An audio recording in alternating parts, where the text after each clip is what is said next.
सोलापूर महापालिकेच्या आरोग्य विभागाच्या तपासणीत एक धक्कादायक प्रकरण समोर आले आहे. शासकीय रुग्णालयात उपचारासाठी येणाऱ्या गर्भवती महिलांना आशा सेविकांच्या माध्यमातून आमिष दाखवून खासगी रुग्णालयात हलविण्यात येत असल्याचा प्रकार उघडकीस आला आहे.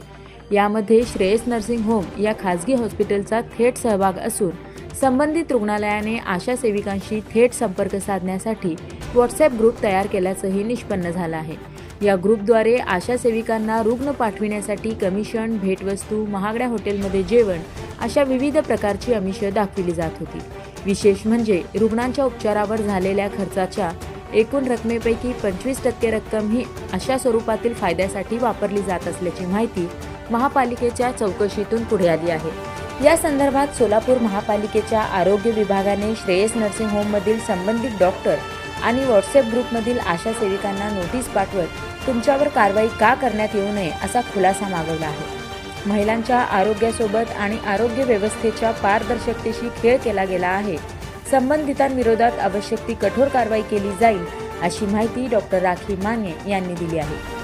हा प्रकार समोर आल्यानंतर सोलापूर शहरातील आरोग्य व्यवस्थेवर आणि खासगी रुग्णालयांच्या नैतिकतेवर मोठे प्रश्न उभे राहिले असून आता महापालिकेच्या पुढील कृतीकडे सर्वांचे लक्ष लागले आहे. अच्छा, मी डॉक्टर राखी सुहास माने, आरोग्य अधिकारी, सोलापूर महानगरपालिका, सोलापूर. आपल्याला बऱ्याच दिवसापासून माझ्या प्रसूतिगृहाला, जे सोलापूरच्या महानगरपालिकेत प्रसूतिगृह 8 प्रसूतिगृह आहेत, तेथील गरोदर माताची तपासणी तर व्यवस्थित होत होती, परंतु तपासणीनंतर पेशंट डिलिव्हरीला येण्याचे प्रमाण कमी झाले होते. त्या संदर्भात मी आमचा स्टाफ जो आहे, आमच्या मेट्रन, एएनएम, जेएनएम ह्या लोकांना मी सक्त ताकीद दिली होती. मेडिकल ऑफिसरांना सांगितलं होतं की हे प्रमाण कमी होण्याचं कारण काय आहे. तर बऱ्याच लोकांचं असं म्हणणं होतं की आशा वर्कर्स हे आमच्याकडे डिलिव्हरीसाठी पेशंट्स घेऊन येत नाहीत. परंतु ते आशा वर्करची पण मीटिंग घेतली, वारंवार त्यांना तोंडी सूचना दिल्या. त्यांनी वेगवेगळी कारणं सांगून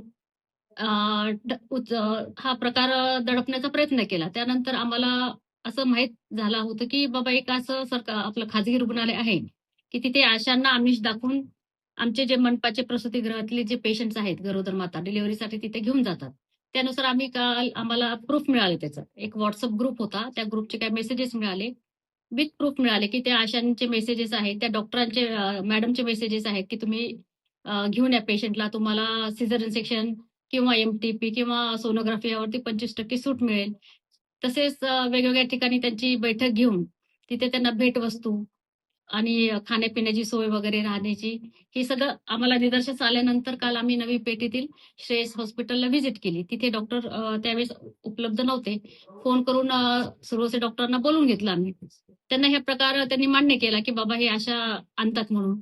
परंतु त्यानंतर मी त्यांना सांगितलं, की असा जो प्रकार आहे, असा प्रकार केल्यामुळे जो गरीब महानगरपालिकेचा जो गरोदर माता आहे, त्या वंचित होतात. त्यांना लाभ जो मिळतो, तसं तुम्ही सरकारी रुग्णालयामध्ये जर डिलिव्हरीज केली, सीझर केलं, तर त्याचा लाभ पण जननी सुरक्षा योजनेचा त्यांना मिळतो. शिवाय आर्थिक भुर्दंड त्यांना सोसावा लागतो.